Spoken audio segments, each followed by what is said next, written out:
Pengertian biaya dibayar di muka. Menurut standar akuntansi keuangan, biaya dibayar di muka dimaksudkan sebagai biaya yang telah terjadi yang akan digunakan untuk aktivitas perusahaan yang akan datang. Nah, bagian dari biaya dibayar di muka tersebut yang akan memberikan manfaat untuk beberapa periode kegiatan, maka akan diklarifikasikan sebagai aktiva tidak lancar.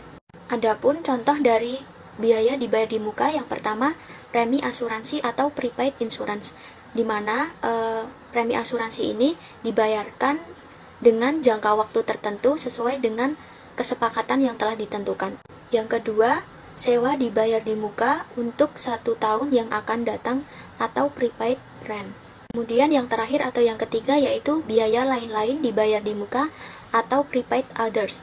Misalnya, biaya iklan di radio, televisi yang berdasarkan kontrak, dan barang-barang untuk promosi. Contohnya hadiah berupa gantungan kunci, payung, dan lain sebagainya. Selanjutnya, pengertian dari pajak dibayar di muka.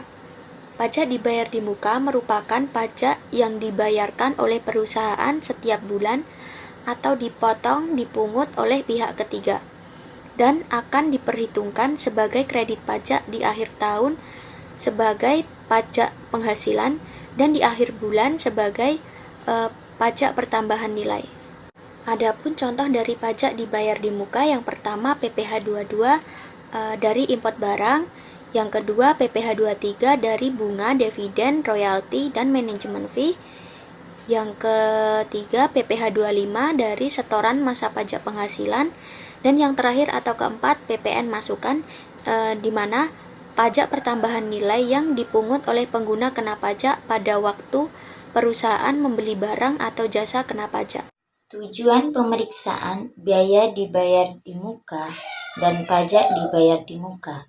Adapun tujuannya antara lain, yang pertama, untuk memeriksa apakah terdapat internal kontrol yang cukup baik atas biaya dan pajak dibayar di muka.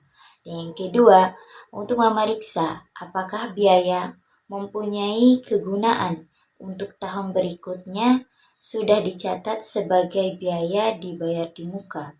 Dan yang ketiga, untuk memeriksa apakah biaya dibayar di muka yang mempunyai kegunaan untuk tahun berjalan telah dibebankan dicatat sebagai biaya tahun berjalan. Yang keempat, untuk memeriksa apakah pajak dibayar di muka didukung oleh bukti setoran atau pemungutan pajak yang sah dan lengkap sehingga bisa diperhitungkan sebagai kredit pajak pada akhir periode. Dan yang kelima, untuk memeriksa apakah penyajian biaya dan pajak dibayar di muka dalam laporan keuangan sudah sesuai dengan prinsip akuntansi yang berlaku umum di Indonesia atau PSAK. Prosedur pemeriksaan biaya dibayar di muka dan pajak dibayar di muka yang disarankan. Prosedur pemeriksaan dibagi menjadi 2 bagian, antara lain yang pertama prosedur complete test, yang kedua prosedur substantif test. Yang pertama yaitu prosedur complete test adalah merupakan suatu uji audit yang dilaksanakan untuk mengetahui seberapa jauh efektivitas sistem dan prosedur suatu aktivitas yang dijalankan oleh suatu badan usaha dan bagaimana kepatuhan pelaksanaan sistem dan prosedur tersebut terhadap kebijakan badan usaha. Yang kedua yaitu prosedur substantif test adalah pengujian terhadap kewajaran saldo-saldo, perkiraan laporan keuangan atau neraca, dan laba rugi. Selanjutnya mengenai prosedur pemeriksaan prosedur compliance, di mana dalam prosedur ini kita dapat mempelajari dan mengevaluasi internal kontrol atas pajak yang dibayar di muka, yang mana dalam hal ini untuk internal control questionnaire-nya yang digunakan tercakup dalam internal control questionnaire atas pengeluaran kas dan bank.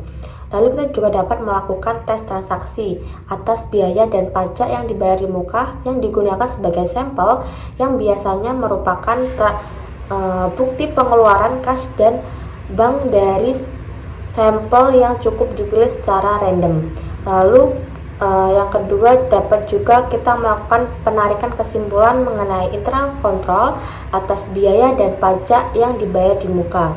Nah, jika dari tes transaksi auditor tidak menemukan sesuatu kesalahan, maka auditor bisa menyimpulkan bahwa untuk internal control atas pajak yang dibayar di muka ini berjalan efektif. Karena itu untuk subtotalitasnya atas perkiraan pajak akan dibayar di muka bisa dipersempit. Lalu tentang prosedur substantif tes. Nah, di dalam prosedur ini ada mengenai sewa dibayar di muka, lalu ada premi asuransi yang dibayar di muka, ada juga mengenai biaya advertensi dibayar di muka dan pajak yang dibayar di muka. Nah, untuk biaya dibayar di muka dan pajak dibayar di muka, mereka mempunyai manfaat kurang atau sama dengan 1 tahun. Sehingga untuk pengelompokannya sebagai harta lancar, biasanya untuk biaya yang dibayar di muka ini dimaksudkan sebagai biaya yang telah terjadi yang akan digunakan untuk aktivitas perusahaan yang akan datang.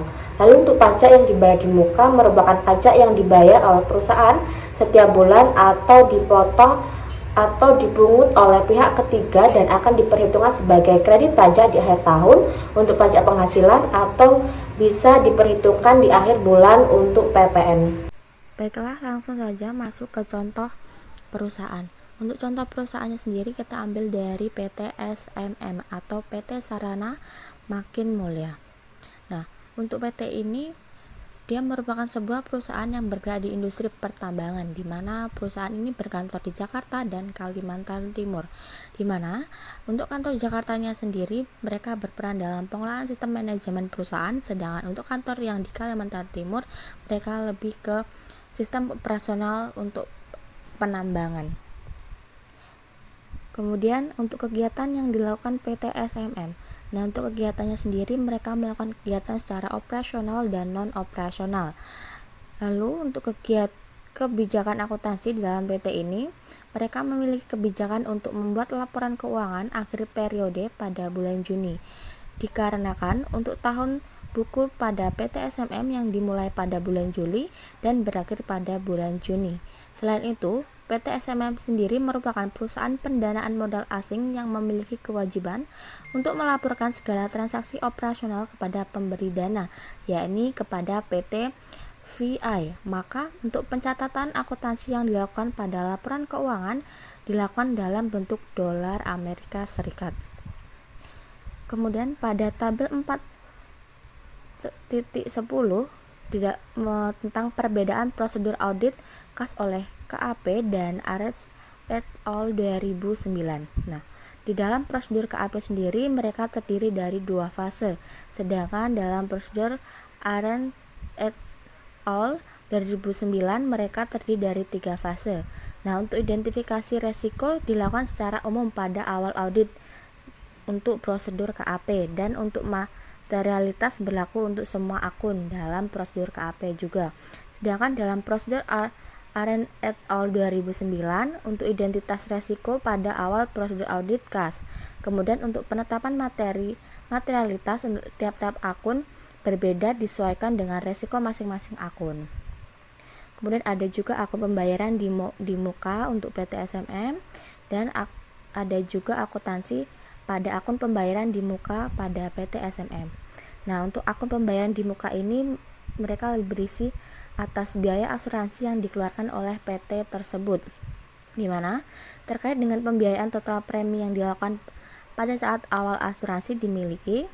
Untuk PT SMM sendiri mereka memiliki 3 jenis asuransi dengan masing-masing fungsi yang berbeda.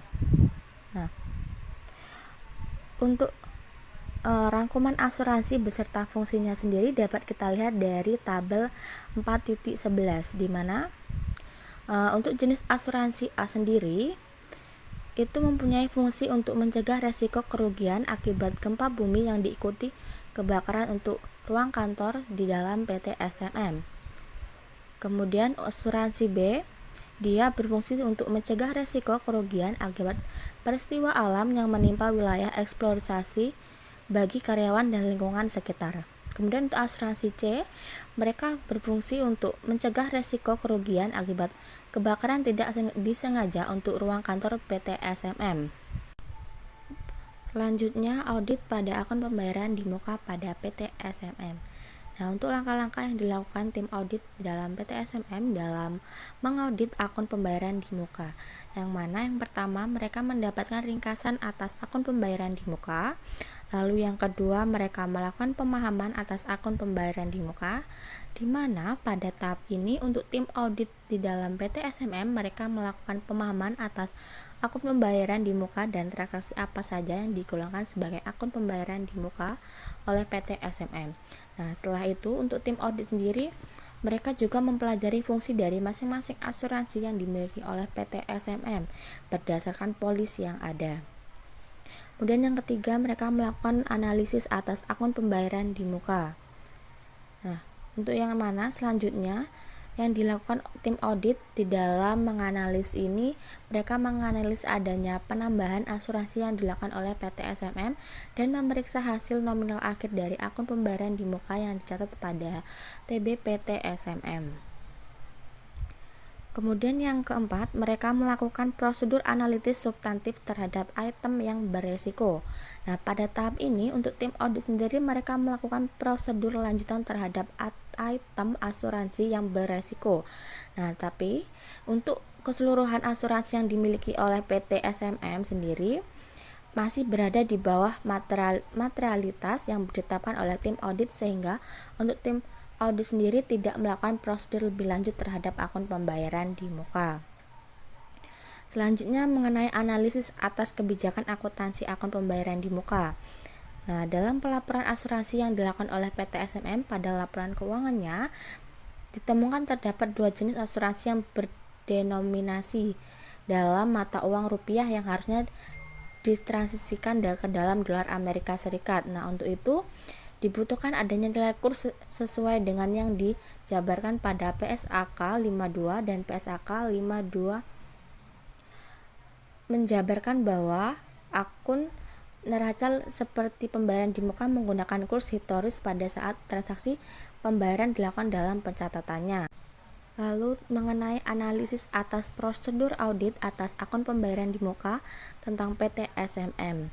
Nah, di dalam melakukan prosedur audit ini untuk akun pembayaran di muka, tim KAP memiliki standar pengerjaan yang biasa dilakukan dalam mengaudit akun pembayaran di muka. Namun hal ini masih harus disesuaikan dengan kondisi yang terjadi, di mana pada perusahaan yang diaudit, prosedur yang dilakukan dalam mengaudit akun pembayaran di muka pada dasarnya sama dengan yang dilakukan pada audit atas kas yang juga dijelaskan di dalam tabel yang di atas. Kemudian di dalam tabel titik 417 mengenai perbedaan prosedur audit pembayaran di muka oleh KAP dan Aren et al. 2009. Nah, untuk prosedur KAP sendiri mereka terdiri dari dua fase. Untuk identitas resiko dilakukan secara umum pada awal audit dan materialitas berlaku untuk semua akun.